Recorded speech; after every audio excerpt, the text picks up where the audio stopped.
Yeah, we got it. Most of it. I'll come up tomorrow and put the pickets in. It's like 120 some feet, 160 or something.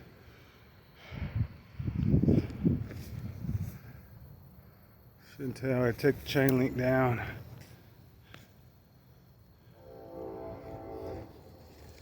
And they got some extensions. I suggest chain link with these extensions, but